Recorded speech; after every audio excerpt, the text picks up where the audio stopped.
수요 공급 곡선, 미시경제학의 꽃은 뭐냐라고 물어보면 바로 탄력성이라고 하는 겁니다. 탄력성. 탄력성에 대한 이야기를 한번 같이 해보도록 하겠습니다.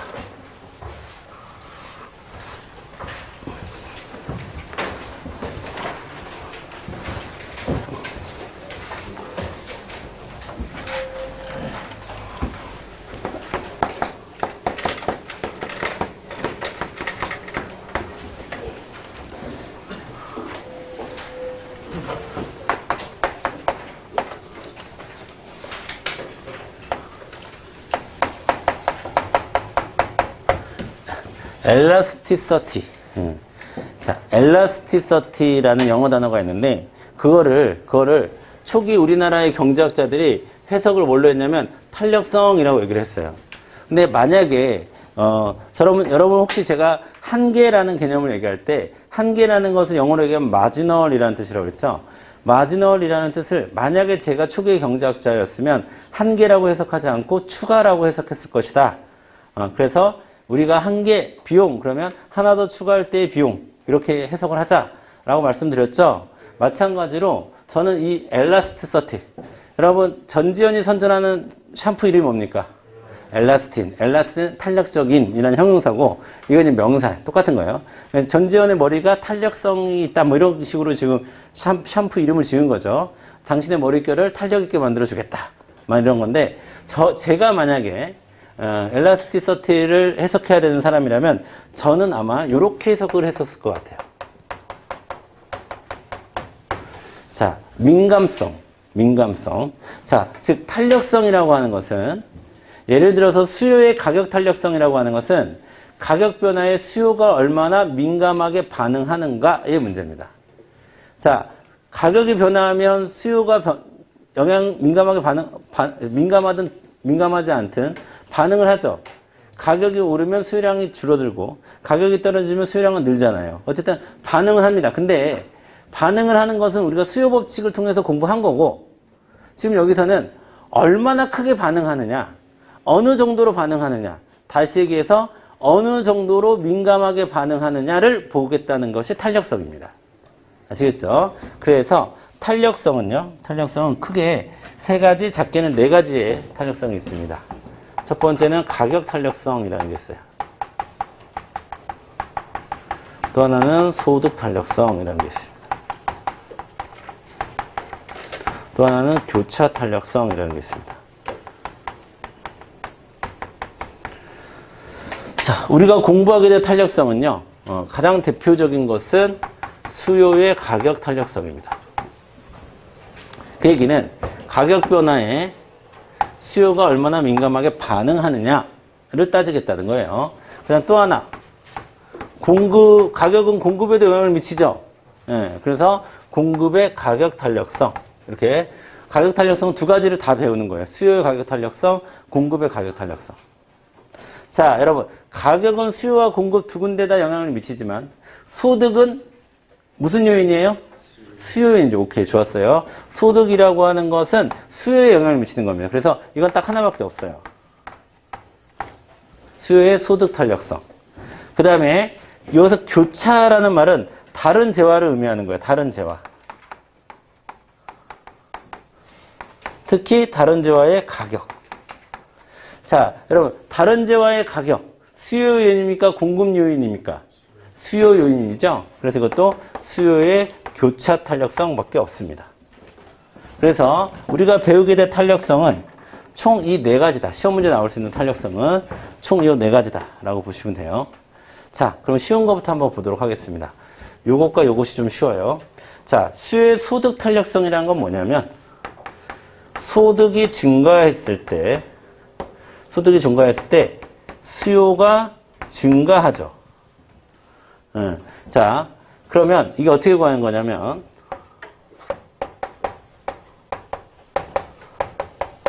소득 변화율 분의 그다음에 수요량 변화율 이렇게 구하는 거거든요. 여기는 뭐 수요량 변화율이라고 해도 되고 수요의 변화율이라고 해도 돼요.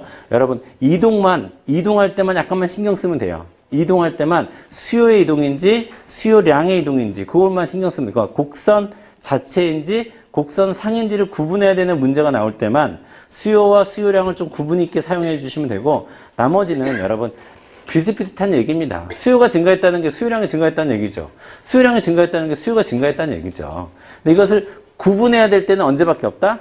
곡선 상의 이동인지 곡선 자체 이동인지 구분하라는 문제가 나오면 그때는 표현을 좀 구분해서 써야 돼요. 아시겠죠? 근데 나머지는 사실 별로 중요하지 않습니다. 자, 수요량 변화율이 되겠죠. 그러면 소득이 오를 때 수요량 오르고 소득이 떨어졌을 때 수요량 떨어지는 재화가 뭡니까? 정상재죠. 그러면 자, 소득의 가격 탄력성을 소득이 올라서 수요가 오르는 것을 우리가 정상재라고 하고, 정상재일 때 수요의 소득 탄력성, 죄송합니다. 수요의 소득 탄력성은 항상 어떤 값을 가질까요? 플러스 값을 가질 수밖에 없습니다. 분모와 분자가 같은 방향으로 움직이면 항상 플러스 값을 가질 수밖에 없어요. 아시겠죠? 그런데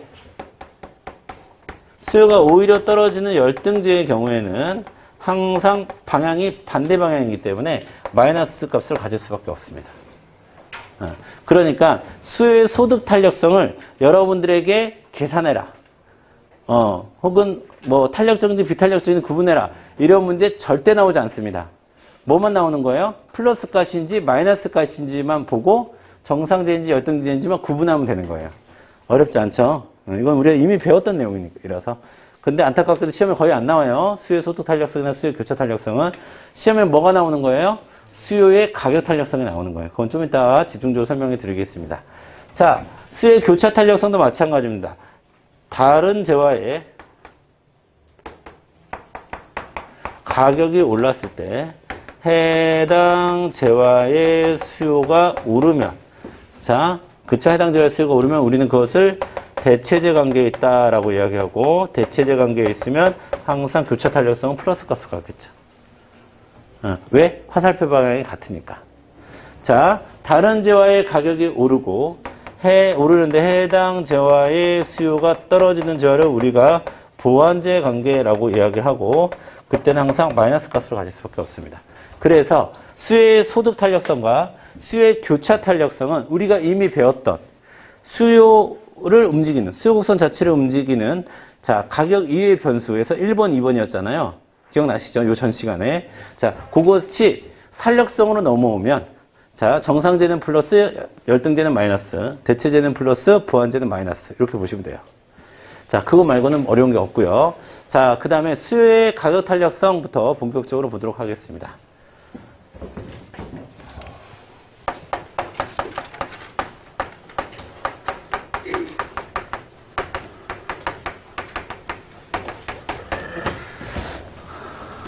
자, 여러분, 생산 가능 곡선의 기울기가 네 글자로 뭐예요? 기회비용이죠. 생산 가능 곡선 xj, yj. 자, 생산 가능 곡선 한번 떠올려 볼까요? 생산 가능 곡선은 xj 생산, yj 생산. 그래서 이것의 기울기는 뭐를 나타낸다? 기회비용을 나타낸다 라고 얘기를 했죠. 자, 그러면 수요 곡선이나 공급 곡선의 기울기는 탄력성을 나타내는 것입니다. 다시, 수요 곡선이나 공급 곡선의 기울기는 탄력성을 나타내는 것인데, 제가 한번 볼게요. 자, 제가 수요 곡선을 그려보도록 하겠습니다. 수요 곡선을 제가 이렇게 그렸어요. 이렇게. 자, 수요 곡선이 이렇게 생겼다. 그러는 것은, 자, 이거 보세요. 일정 정도의 양을 딱 정해놓고 어느 가격이든 간에 무조건 이 양을 소비한다는 거 아니겠습니까? 그러면 이 사람은 가격 변화에 반응을 하는 거예요? 안 하는 거예요? 전혀 하지 않는 거죠. 전혀 하지 않고 있습니다. 자, 이런 것을 우리가 뭐라고 얘기하냐면 완전 비탄력적인 재화다 이렇게 얘기합니다. 완전 비탄력적인 재화다. 자, 여러분, 수요의 가격 탄력성을요. 수요의 가격 탄력성은 공식을 제가 한번 적어보면 이렇게 되는 거예요. 가격 변화율. 여러분, 탄력성은 반드시 변화율이에요. 밑에 퍼센트가 들어가야 돼요. 퍼센트. 그 다음에 수요랑 변화율. 퍼센트가 들어가야 돼요. 퍼센트가. 그런데 여러분 참고적으로 수요의 가격 탄력성은 항상 플러스 값이 나올까요? 마이너스 값이 나올까요? 항상 마이너스 값이 나오겠죠. 왜? 가격이 오르면 수요량은 떨어질 것이고 가격이 떨어지면 수요량은 올라가죠. 그게 무슨 법칙? 수요 법칙이죠. 그러니까 부호가 반대죠. 분모하고 분자하고 부호가 반대죠. 항상 마이너스 값을 갖고 있을 거기 때문에 여기다가 절대값을 씌워주는 겁니다. 굳이 마이너스를 계속 달고 계산할 필요 없잖아요. 우리 다 알고 있는데 가격의 변화 방향과 수요량의 변화 방향은 항상 반대다 라고 하는 것. 수요 곡선이 반비례 곡선이라는 것.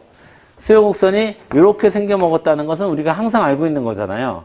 그러니까 이거 굳이 마이너스를 우리가 달고 계산할 필요가 없어서 절대값을 씌워줍니다.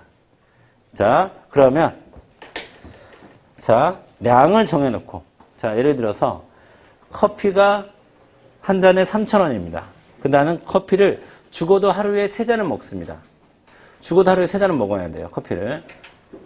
그러면 커피를 죽어도 하루에 3잔을 먹는다면 커피 가격이 9,000원으로 3배가 뛰었어요. 3,000원에서 9,000원으로 300% 상승했습니다. 그런데 이 사람은 계속 3잔을 먹는 겁니다. 18,000원을 쓰면 18,000원 맞나요? 18,000원 아니죠. 27,000원인가요? 27,000원을 쓰면서 커피 가격이 9,000원으로 올랐는데 그래도 계속 3잔을 먹는 거예요. 27,000원. 커피 가격이 10,000원으로 올랐어? 그러면 30,000원 쓰면서 먹어. 커피 가격이 20,000원으로 올랐어요? 그럼 60,000원 쓰면서 먹어요. 자, 그래서 완전 비탄력적인 수요는 대부분 어디서 많이 나타나냐면 중독된 상태 있죠. 제가 지금 커피값을 얘기한 것, 커피를 얘기해요. 커피에 중독되어 있으면 커피 가격과 상관없어요. 하루에 무조건 3잔 먹는 겁니다. 여러분, 마약 안 해보셨죠?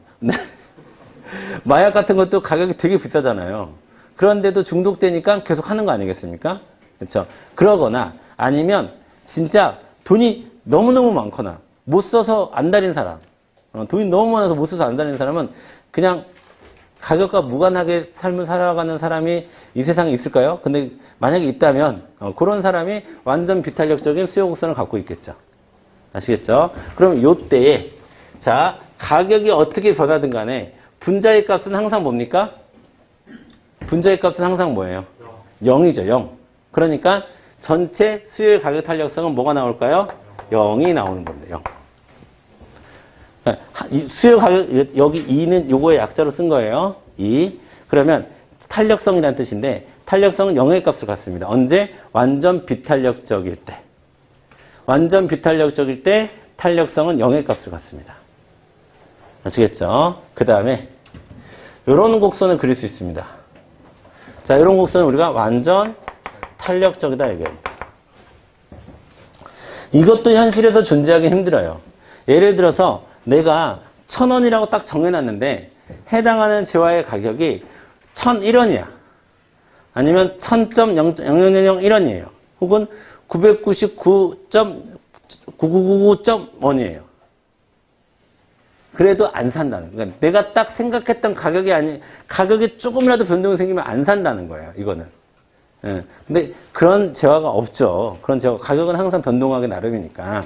자, 그래서 이거는 우리가 이론 때문에 있는 겁니다. 그러면 보세요. 가격이 어떻게 변하든 간에 요 값은 아예 안 사는 쪽으로 확 바뀌기 때문에 자, 이것을 우리가 뭐라고 얘기하냐면 탄력성은 무한대의 값을 갖는다 이렇게 얘기합니다.